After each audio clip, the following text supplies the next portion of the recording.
let's go indeed. Let's go start off.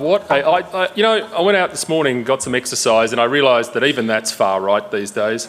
There's almost nothing I can do that doesn't get me labelled. So it's great to be here amongst friends, I have to tell you. So great to see so many familiar faces, and it's particularly important at the moment because we are living in, I think we could all safely say, some of the most troubling times, certainly of my 40-something years, but certainly probably many of you feel the same way. And there are a lot of words that are often overused. Language has become the new information war in many respects. And we hear the term Orwellian spoken all the time these days, perhaps sometimes so much so that I think it's almost lost its meaning. But if there's a piece of legislation that would ever legitimately be described as Orwellian, it's the Labor government's new Communications Amendment Combating Misinformation and Disinformation Bill. But before we look at what it is, it's worth pondering that term Orwellian because it does get bandied around a lot. And the question becomes, is it just a cliche or is it real? Is it something we face? And most of us would know that really the term dates back to the use of it from British novelist George Orwell, and particularly his two works, Animal Farm and, of course, 1984, which portrayed totalitarian states in different ways, three really notable ways as far as I'm concerned, because Orwell envisaged a state in 1984 that was led by the state. And in fact, in the book it was called The Party, and that party was led by Big Brother. And Big Brother had an absolute monopoly on information. Nothing was broadcast or published or even allowed to be spoken that didn't toe the party line. The second thing was that all dissent from the party line was punished, so that people were in fear from contradicting the party narrative through being completely brainwashed through propaganda and not able to speak their own mind because of that fear. In that environment, language became the tool of the party, and in many respects, the party's language was summed up, and the use of it was summed up by the book where Orwell says, and I quote, "If thought corrupts language, then language can corrupt thought also." And that's obviously a pretty extreme vision, we would say, a vision of an extreme totalitarian society, but it does sound a warning bell for these tendencies that are among us if we're not vigilant about our rights and the responsible use of state power, and of course individual liberty, which are words once again that are used all the time, but we need to be mindful of them. This work also reminds us of the importance of those rights, rights like freedom of speech, like freedom of thought, freedom of association, freedom to practice our faith, and so on and so on. And these are rights, sadly, in this country, which I think are often taken for granted. I have to say, though, I am pleasantly surprised by the initial pushback from the community, from the commentators and from politics about this bill. And I think we have to be encouraged by that and encouraged by the fact that many of our media outlets, some conservative, some not so conservative, that's you, the ABC. By the way, have we got anyone from the fake news media here today? Put up your hand. Come on. We'll be nice to you, I promise. All right. That's just a test. I think people are actually, though, getting fed up with these ideological agendas and controls being imposed on them from the top down. And I think it probably explains in one respect why this bill has been introduced, because if we've learnt anything over the past 2.5 years, we've learnt how language is weaponised against us. And three examples of that couldn't be more stark. The word, and we should have doomsday music behind me for saying this, but misinformation, dum, dum, dum, disinformation, dum, dum, dum, and the word harm, which is also the often overlooked cousin of misinformation and disinformation. Now, regarding COVID, misinformation and disinformation has really ultimately, when you boil it down, meant anything which contradicts the government narrative and the government health advice in the case of COVID. And many of our friends in the medical community learnt that lesson the hard way after being sanctioned, or in this case, as we were told during estimates, suspended, not actually terminated, suspended for drifting from the official narrative. But of course, many others lost their jobs, as did many people through our community generally.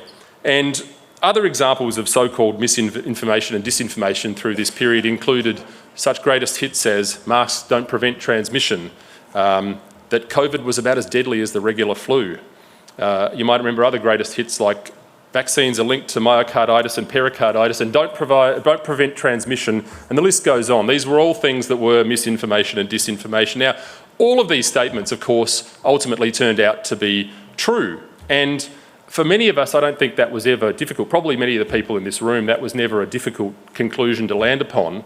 But for many Australians, it was difficult to say because it came with its own social and, sadly, in some instances, even economic consequences, like losing your job. Now, thanks to a recent Freedom of Information application through our office, we learnt that the Department of Home Affairs, and I'll quote from Chris Kenny's article in The Australian here, and this is a quote, paid World Services Australia, an arm of London-based global communications firm MNC Saatchi, more than $1 million to monitor COVID-19 posts online and to notify it of controversial material. That should also come with its own music.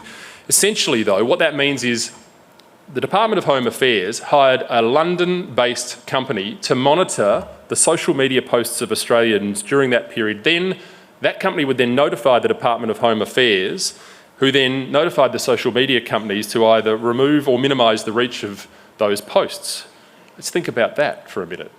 2 foreign companies and an Australian government department telling Australians what to think. Now, I'm just not worried about that. I certainly am. Chris Kenny, again, in that article said, and I quote, many of the 4,000 social media posts secretly censored by the government during the height of the COVID-19 pandemic contained factual information and reasonable arguments rather than misinformation. Examples of those targeted posts included the claim that, these are all quotes by the way, COVID-19 was released or escaped from the Wuhan laboratory in China and was funded by the US government. Secondly, the COVID-19 vaccine did not prevent infection or transmission. Thirdly, lockdowns are ineffective. And fourth, face masks are ineffective against COVID-19. These are all things that were deemed misinformation and disinformation. Now, we know as a fact, and the media almost now plainly admits it, that these statements were 100% true. So throughout COVID, when the truth was irrelevant, the truth was irrelevant when it came to determining what formed up misinformation and disinformation, all that mattered in the end was the official position of the health departments, and even eminent medical professionals like a man from my home state, Dr. Nikolai Petrovsky, who was a literal expert in vaccine development, was shunned by the establishment because he had a different view and therefore presumably was involved in misinformation. He wasn't.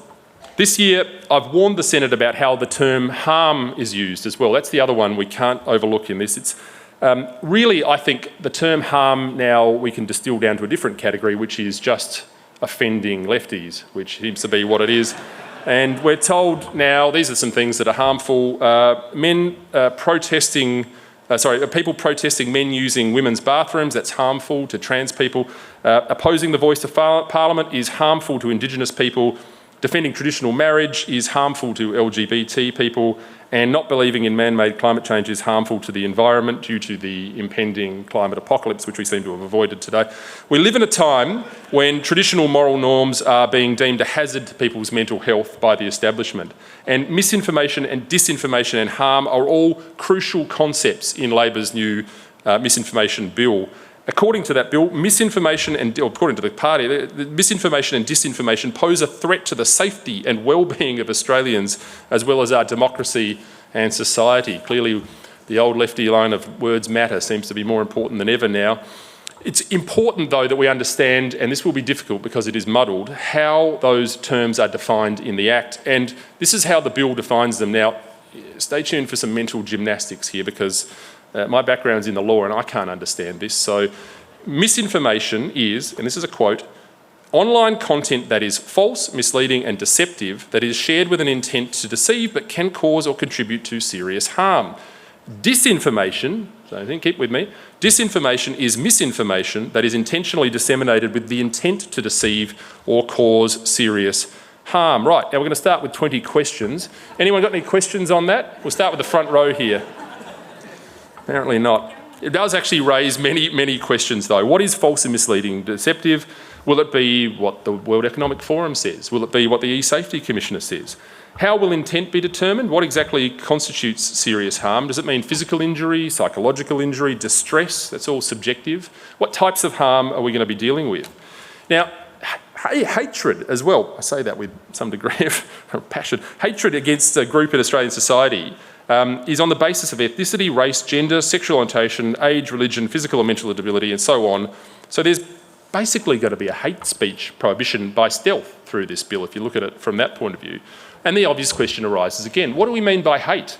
What constitutes hate? Isn't it a subjective feeling? We know that hate speech is a concept that can be easily weaponised. And, you know, for example, would someone be guilty of hate speech if they said the words, "the voice is a land grab"? Would they be guilty of hate speech? Would they be guilty if they said marriage is between a man and a woman? Would that be hate speech? Unless the parameters of what hate is are defined, then this is going to be arbitrarily weaponised against common sense Australians, against all Australians. And there's precedent for this. There's recent legislation introduced in Ireland which states, quote, "Any intentional or reckless communication or behaviour that's likely to incite violence or hatred against a person or persons because they are associated with a protected characteristic would face up to 5 years in prison." This ACMA bill is similar, but the penalties are different. They're financial at this stage. But the potential for this to be weaponised against what would be seen as being anti-woke is clear. So what is it going to change? Well, essentially what this will do is it will seek to develop a digital platform industry code which allows ACMA to be able to register and enforce fines of up to $2.7 million for corporations. That includes social media platforms, of course, and individuals for a sum of $550,000.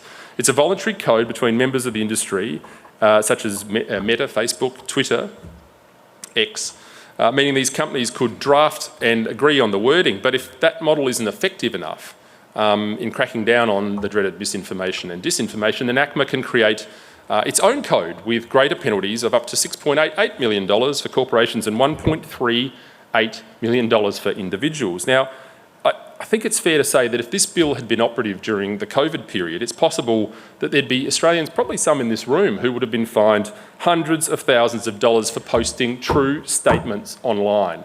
This is an absolute outrage. Facebook and other outlets who have often, have restricted some of these posts, have recently told Facebook, a Senate Select Committee that the bill, and he said in relation to the bill, we can see some potential for that power to be abused, or can you? Or for it to be abused in a way that inadvertently chills free and legitimate political expression online. The Twitter head of Global Government Affairs told the committee, quote, "When these kinds of regulations are being considered, laws need to be drafted narrowly as possible with robust transparency and due process, because without those, you'll see a deterioration in free expression." Now, if social media companies are worried about this bill's potential hinder of free speech, we've got a problem. We've got a problem, Houston. It's also worth noting that the content that is excluded from the Code of Practice would also be developed through the bill passed, and that's content produced in good faith for the purposes of entertainment, parody or satire, professional news content, and content authorised by an Australian state or territory local government. So just to rephrase that, parody, government messaging and the big end of town in terms of the media cycle are going to be exempt. Anyone still worried about this? I think we can handle the parody side of it, leave that to me. But the other side of it is really very, very troubling, and even more alarmingly, the mainstream media outlets have been quite silent about this. Only digital platforms, meaning social media companies, ultimately though, are going to be truly affected. That's a lot of the small end of town. And in this modern era, these social media platforms are the town square. They're the position that allows people to access information that actually contradicts the establishment narratives. Most mainstream TV and entertainment programs these days are actively providing a platform for issues like climate change, LGBTI, BLM-style, grievance industry-style narratives, the COVID position. And one way to interpret this bill then is, I think, as a way for the establishment to regain control of the narrative by bringing the recalcitrant social media organisations and the anti-establishment types into line with programs like the ABC News and the Projects line of thinking, those types of programs. The problem is that people now don't get their news. They get their news from the social media environment. So this is why the net is closing in, and this is why we have to be active in this space. In 1984, the protagonist Winston, who works for the Ministry of Truth, which is the government department assigned with the task of deleting, destroying and editing historical records to update them for the party. Stalin did a bit of that. The party can never be wrong, so the facts have to be changed. We've seen something like that with the sweeping of the COVID policies and the damage they've done under the rug. You just don't see this discussed, other than with a small group in Parliament, I have to say. We're not going to let it go, by the way. The government departments, we're not. They're in denial. The result is that the trust in government seems to be reaching an all-time low in this country, which is something that I never, ever thought I would see, because many people now understand they were lied to. Social media does, of course, we understand, present challenges regarding the question of free speech, because we know there are limits on freedom of speech. But these are things which are not ever going to be detailed by algorithms. They're going to be detailed and developed by discussion, which has to be had with a mutual sense of respect across politics, and a desire to balance individual liberties with a stable society, and at the very least, I think, an understanding that power can corrupt and governments can get things wrong. This bill doesn't seek to do that. It seeks to undermine the entire project of seeking to create a genuinely free and stable society. So my plea is to the Labor Party is, surely you don't want a bill to pass which could potentially see your own political views labelled as misinformation and therefore banned in the future. Let's discuss these ideas openly. Let's have an honest debate in the free market of open ideas. And as Orwell said himself, if liberty means anything at all, it means the right to tell people what they don't want to hear. Thank you, everyone.